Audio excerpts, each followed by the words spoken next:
Hi everyone, welcome back or to my channel. Oof, I haven't used that intro in a while. It's been a while since my last story time type video, but that's because I haven't really had anything to share. However, as you can see by the title of this video, recently I had a very amazing opportunity that now I can share about. This was actually from quite a while ago, like a few months ago, but here's the final picture. So you can see I'm right there, side of my face, wow.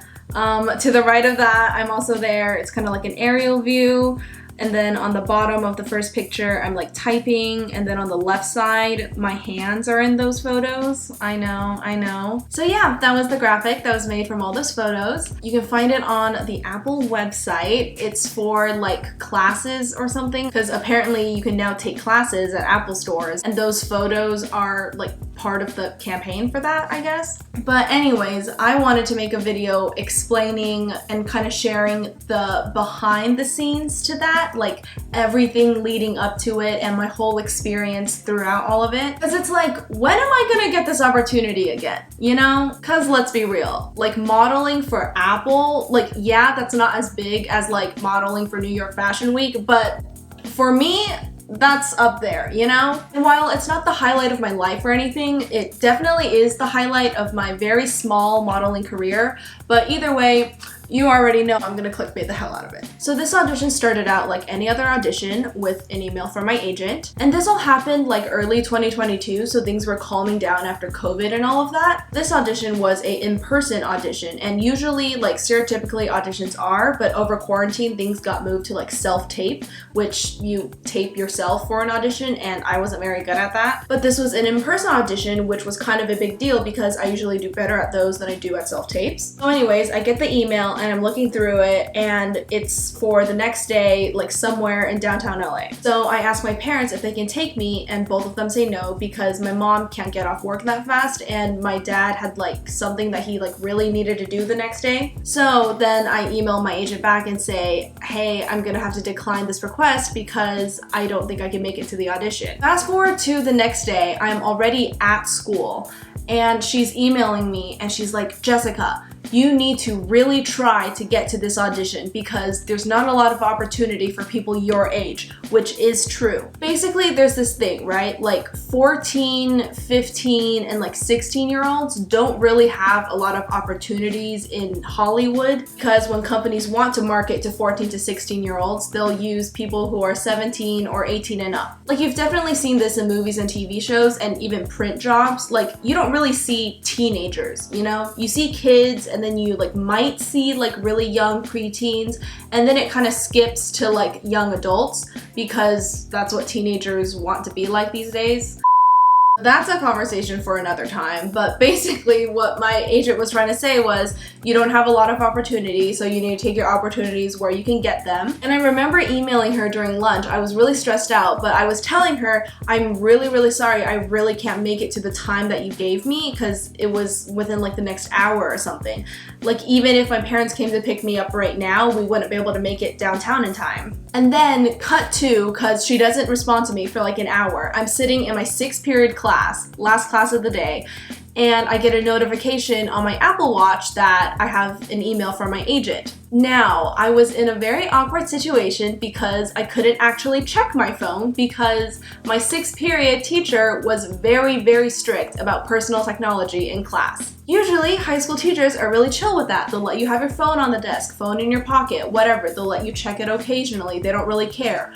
My 6th period teacher was so strict with it. He would not let you have your phone out at all unless it was like some sort of emergency, and if you like really had to take a call, you'd have to like step outside. So that's what I did. Like he was in the middle of lecturing. I remember this so clearly because it was so freaking awkward. I raised my hand and he was like, yes, Jessica. And I asked him if I could go outside to reply to an email. And that was so freaking awkward because who even emails people anymore? But like, guess what? People still email people. Anyways, he was like, is this really important? And I was like, yeah, it's kind of important. And then he was like, okay, fine, go. So I went outside, I checked my email, and she was saying, okay, I moved your audition time to like 4:30 or something. Can you get to downtown in time? And I was like, I don't know, let me call my dad. So I'm outside of my classroom, I'm calling my dad and I'm like, hey, I know you like really have to do something urgent for work today, but can you please take me to my audition because my agent is gonna be really mad if I can't make it there. And fortunately, he was like, okay, fine, I'll take you. So he picks me up after school, we stop by home, I grab my audition bag with all my makeup in it. So I'm in the car, like mentally preparing myself and also physically preparing myself. While I'm doing my makeup, I'm scrolling through my email trying to find that original audition request so I can see what this audition is even about. All that I was able to gather was that it was for some major tech company and they wanted people who were genuinely interested in technology and like coding and like music, art, photography, like anything technology wise, right? So the audition title was under this like fake name, which I found out because I searched up the name of the brand that they gave us. I searched it up while we were on the road and I was like, I don't think this brand exists. So I was kind of on edge now because usually when you get auditions for places with like fake names, it's for a pretty major brand because they don't want people knowing that they're casting for a new project or whatever. So anyways, with that in the back of my mind, we get to the place and the lady's like, hey, fill out this Google form, we'll call you in when you're ready. And basically the Google form was just like basic information, like your contact info, your agent's contact info, and also like clothing sizes and all of that stuff. And then I noticed one of the last questions on the Google form was, do you have a valid work permit? For those of you who do not know, if you are a minor, you need a work permit to work. However, it's different from like a regular work permit. For the entertainment industry, you need an entertainment work permit. They expire every 6 months, so you need to reapply for one each time before your last one expires. One of the main things they taught me in acting school was to always have a prepared work permit because agents really do not like it when your work permit gets expired because you can lose jobs over not having a valid work permit. Like you can be hired for a job, but if you don't have your work permit, you legally cannot work, which means they'll have to find someone else for the job. And I remember sitting in the waiting room thinking, oh my God, when was the last time I renewed my work permit? So I'm searching all the files on my phone and I find my work permit and I realize it expired like 2 weeks ago. I don't know why I'm laughing because it really isn't that funny because I was so stressed out in that moment. I was like, I'm going into an audition, but I don't have a work permit. Anyways, that's like really bad. So I think I literally wrote like NA, like not applicable on do you have a valid work permit? But I wrote like in parentheses like will get one before the job or something like that. Okay, but anyways, I go into the audition room and the guy there is really nice, like they usually are, and he's just asking me for my basic stuff. I don't know why, I remember he asked me to slate my name, and for some reason, I slated my name and my height. So like basically he asked me to like just say my name, like to say, hi, my name is Jessica Wang. But instead I said, hi, my name is Jessica Wang and I'm 5'6". Okay, you know what? That may not be funny to like everyone who's watching this, but if you've done auditions before, it was slightly awkward after I realized my mistake, but whatever. Anyways, I don't remember like word for word the questions he asked, but they were all revolved around like technology or music or art or something. I think he asked me if I had like experience with coding or like if I like music, like what type of music I like what type of art I like, that stuff. And obviously I answered each question to the best of my ability. I may have lengthened some of my answers. I may have exaggerated some of my experience, but whatever, it's fine. Like I literally mean it's fine. Like I didn't lie or anything. Obviously I wouldn't lie. But like if he asked me if I had previous coding experience, I said, yeah, I took classes for 2 years in an after school program. What I may not have said was that it was in 4th and 5th grade and I took those classes for like 30 minutes every other week. Same thing. I did not lie. I just simplified the truth, right? Anyways, my point is I left that audition feeling really good about my answers because they were the truth.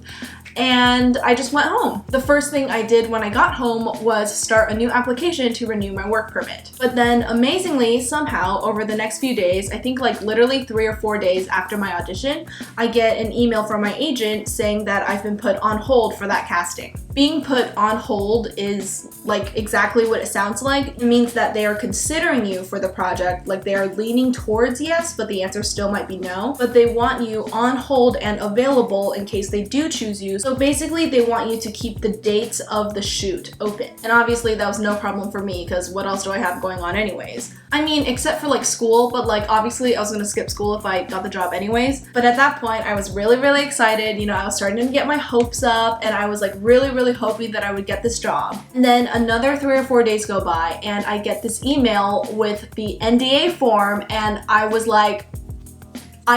so shocked. I think I was watching a soccer game when it happened, but I opened the agreement and I was like, oh my gosh, I got the job. And like I said, I was really happy and really excited, but at that point, I didn't even know it was for Apple yet because the NDA didn't mention that it was for Apple. It basically just said like, oh, you can't share details about this project until it's out and like all of that legal stuff. But you already know I signed that shit so fast and I sent it right back to my agent. And I think like 2 days later, she emailed me back with the contract. And I was literally at school again, but this time it was after school, so like there weren't really any people around. I was just hanging out with my friend Derek. He's in another vlog. I'll link that one down below. And like I remember this so clearly because it's so funny and you'll find out why in a second. We were just talking, I got a notification on my phone, I check it and I'm like, oh, hold up, it's an email from my agent. So he's like, ooh, what does it say? And I'm like, hang on, let me see. And I'm like looking through it and I click on the file that's attached. So I'm scrolling through it and I'm like, oh, hang on, I think this is my contract. So I literally stand up and walk away because I don't want him reading that stuff, you know? And he's just kind of like watching me as I'm like a few steps away, like reading this thing. And Derek goes, oh, do you know who it's for yet? Because, you know, I told my friends about the audition and stuff. And I'm like, let me see. So I'm scrolling through the contract and it's like words, right? So obviously it's like hard to find like exactly where it says the company that it's for. But then I notice something and I go, hang on. And I zoom in to this little blob on the top right-hand corner of the page and I say out loud, hang on, why is there a tiny little Apple logo on the corner of this page? And Derek goes, it's for Apple? And I'm there like, hang on. Because at that point, I didn't think it was for Apple, you know? Because like never in a freaking million years would I model for freaking Apple. So I'm like looking through it and it literally was like Apple Inc. like was like there on the page. And I was like, whoa, you know? But at that point, obviously, like I said with the NDA stuff, I'm not supposed to tell anyone, so I like played it off really cool to Derek. I was like, oh wait, no, never mind, like that wasn't what I saw, or like, I don't even know what I said, but something stupid along the lines of that. But apparently he bought it. And it's really funny because like a little while later, I did end up telling my friends before the shoot, even though I obviously technically wasn't supposed to, but it's like I just wanted to share the good news with my friends. And when I told Derek, he was genuinely surprised that it was Apple. He was like, what? And he was like actually shocked. And I told him, I was like, I told you, like I leaked it to you when I first got the contract. And apparently he's just like really freaking slow or something, like slower than Daniel slow because he didn't put it together. But anyways, I got the contract, I signed that, I sent it back to my agent, and over the next 2 weeks, I went to 2 COVID testings as well as the fitting and the actual shoot. In this video, I'm gonna finish up the story time and talk about what it was actually like being on set. Stick a thing up my nose, swab it. She was giving me all these tips and I felt like really fancy. There were a couple stylists there and it was really fun getting to like work with people to pick out outfits. Like we literally sat at like a waiting table because I guess everyone was busy. So that was fun being up that early. I think I literally woke up at 3:30 that day and told me to go and wait to get my nails done and I was so freaking beyond excited. Like people were moving the set. Some people were helping the creative director, like talking to him. People are like taking photos of you and makeup artists are like rushing in and touching up your makeup. It sounds really busy and that's because it was. That was the fun, that was the magic, that was the chaos.